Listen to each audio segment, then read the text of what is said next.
Every red flag possible was beginning to show in my mind, and I could not shake the deep, almost overwhelming sense of darkness that I felt coming from this person.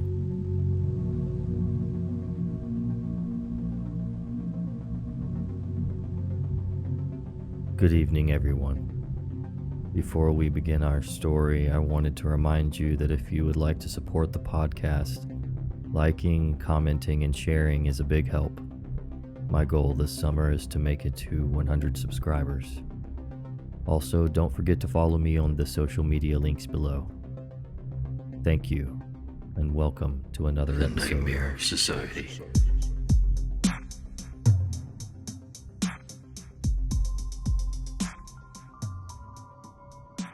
This happened 2 years ago on the day of my 28th birthday.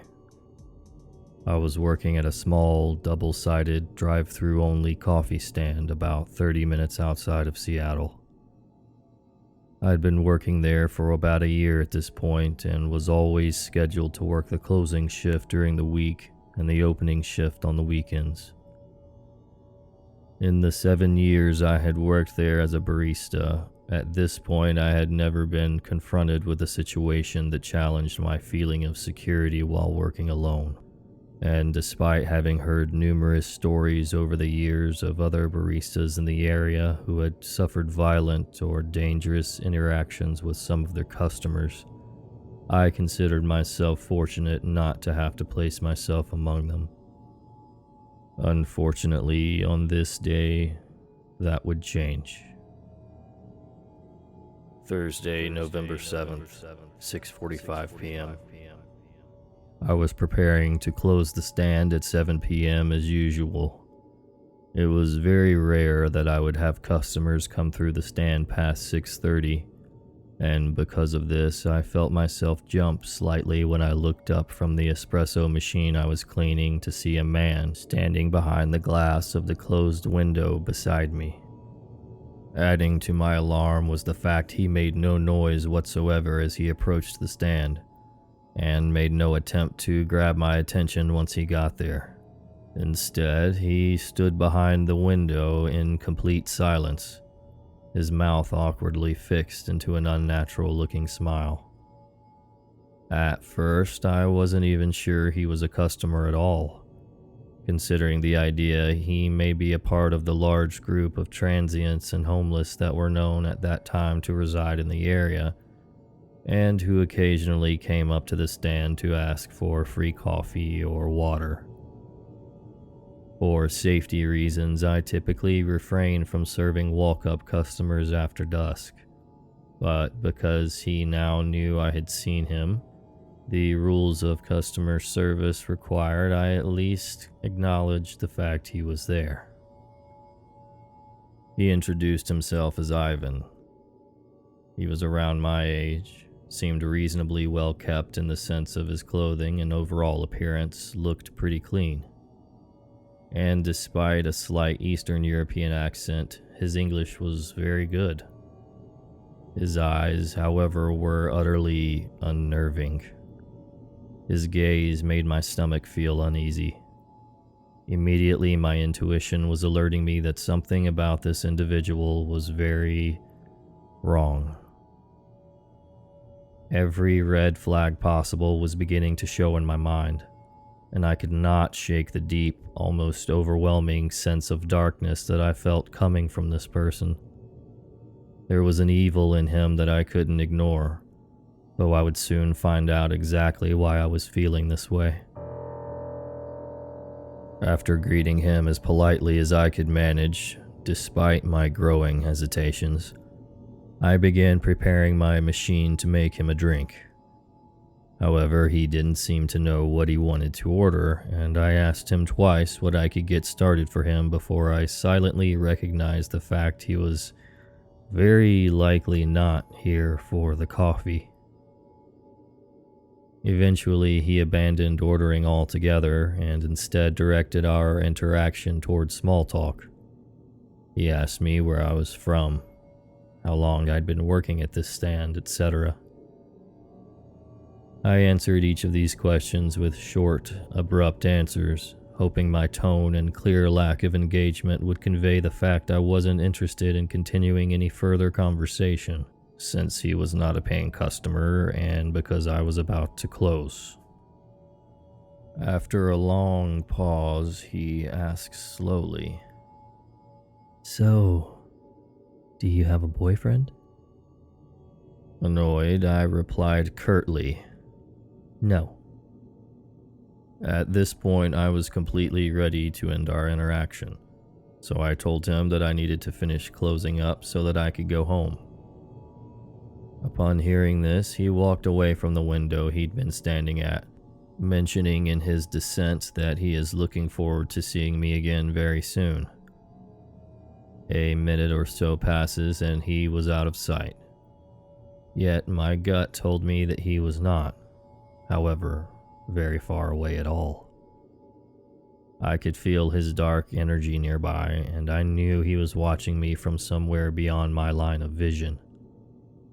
Cautiously, I closed up the stand, locked the doors and windows, walked out to my car, and drove home.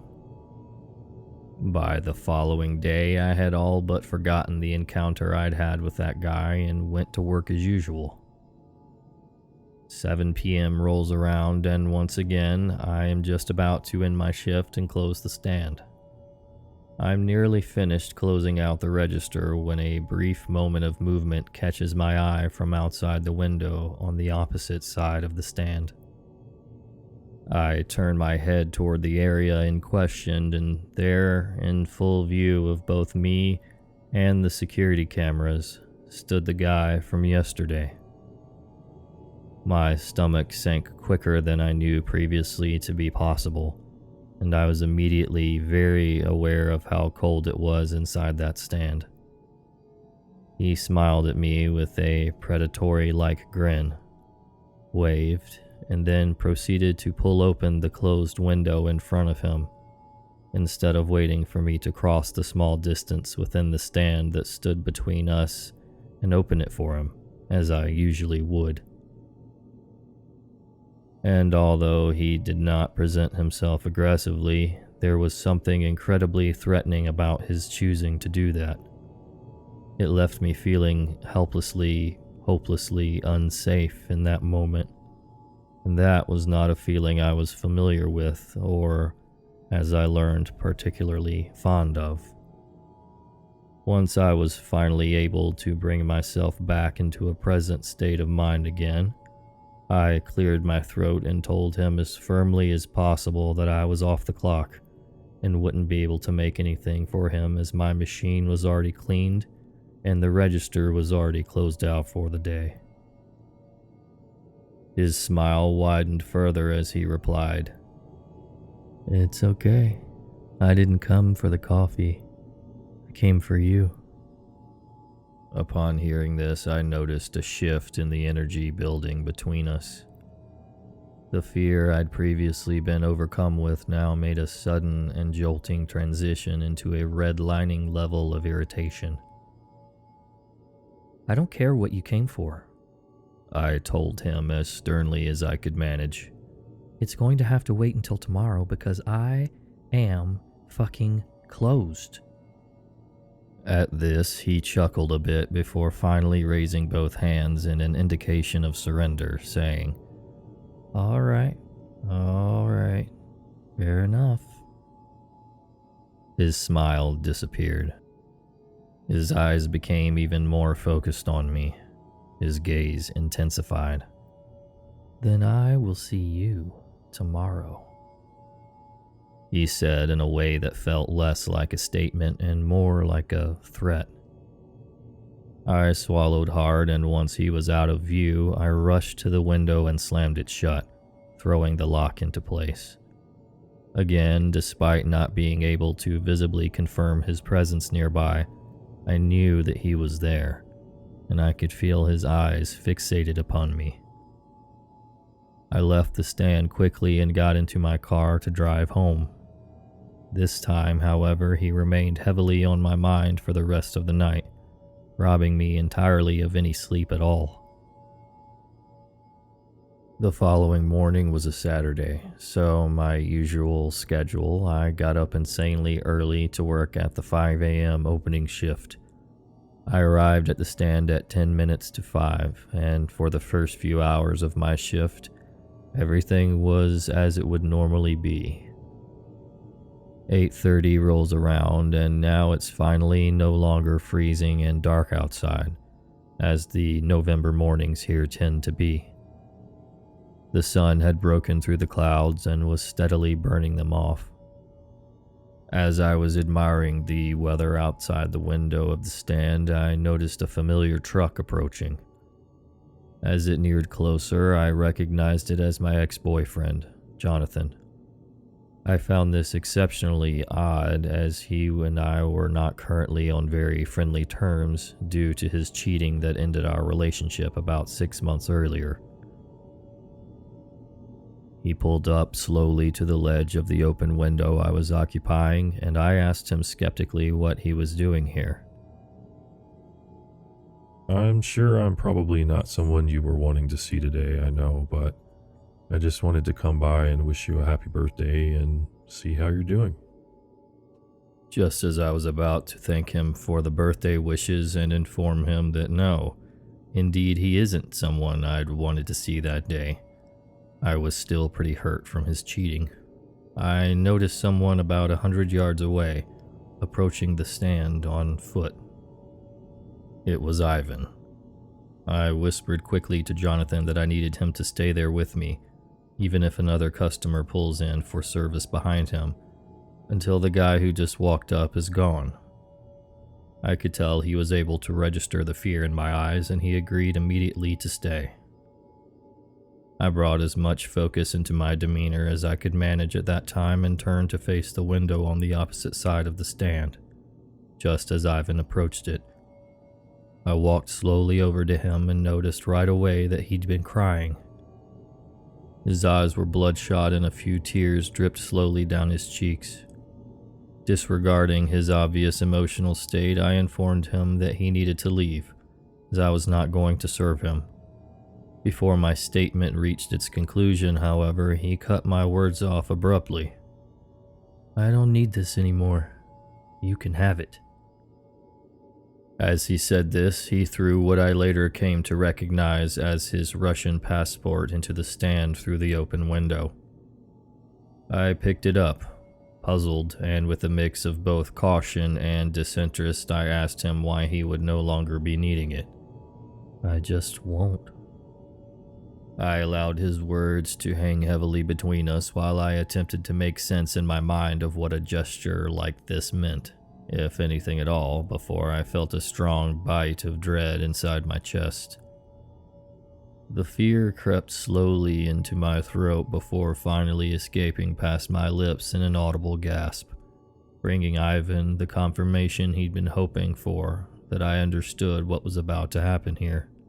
No guest to a foreign country would willingly discard or abandon their passport unless they intended to see to completion an act of absolute finality.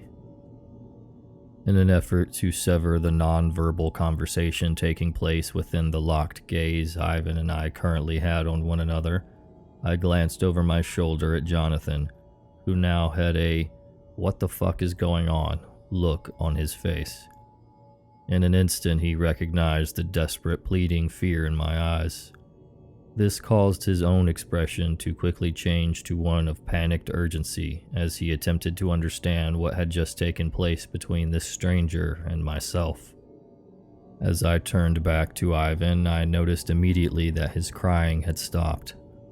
His tears were now replaced with a look of what I can only describe as complete and utter insanity.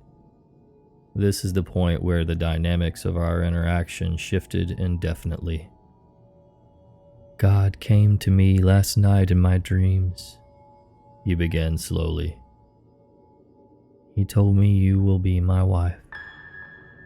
You are my wife. You are mine. You are for me." A sickening, sadistic smile curled the corners of his mouth up in such a way it was almost physically painful to witness. My heart began throwing itself violently against the inside of my chest as adrenaline surged through my system.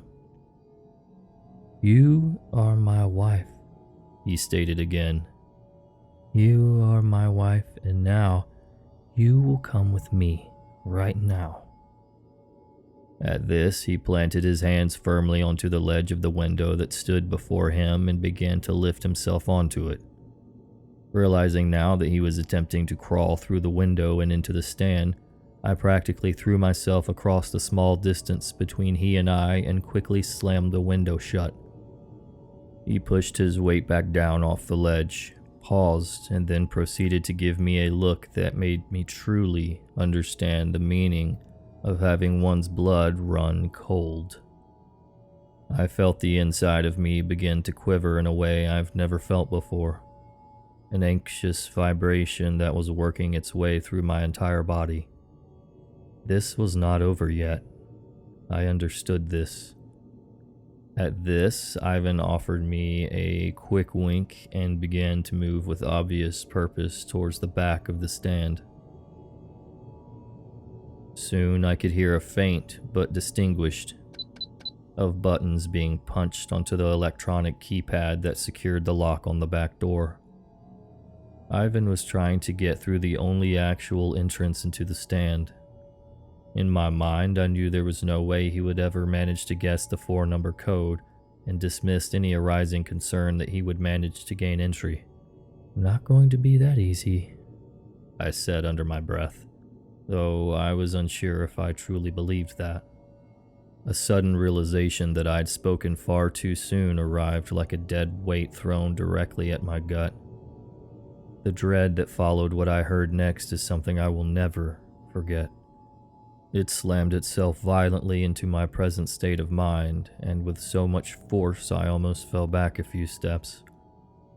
Adrenaline immediately overtook my system in its entirety, and in an instant my vision tunneled itself as I heard the fateful sound of the electronic keypad indicating a successful code entry, followed by the loud and heavy thunk of the steel deadbolt retreating quickly back into the door. All I could see was the door in front of me. Nothing else. It was as if there was a glaring spotlight illuminating that door and the evil that was about to walk through it. All else around me fell into darkness. Time felt as if it had stopped entirely. I no longer had a sense of it, or of the space around me in which I currently occupied.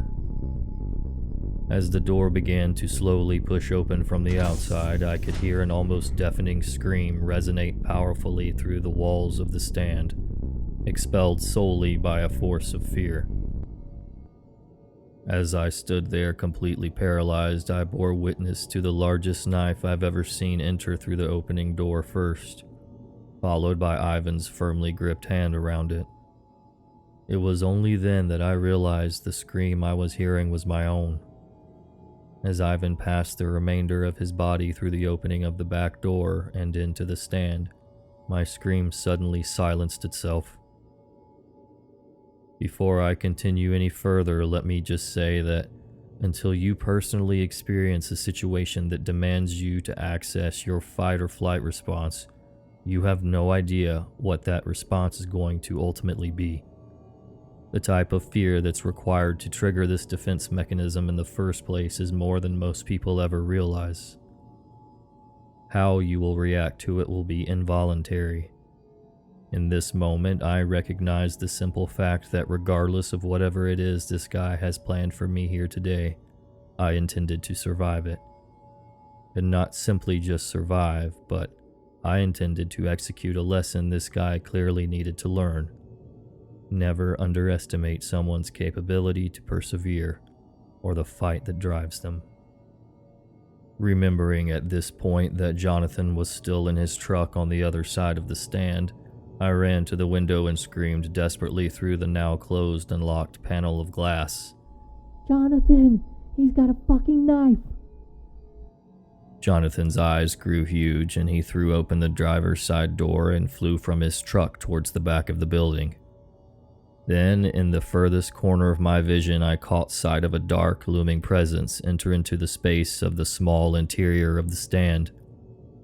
Ivan, now standing no further than 10 feet from me, reeked of an evil that overtook every inch of space within this small building we now occupied together. It made the air so heavy around me that breathing started to become difficult. It felt thick and toxic in my lungs, nearly causing me to choke.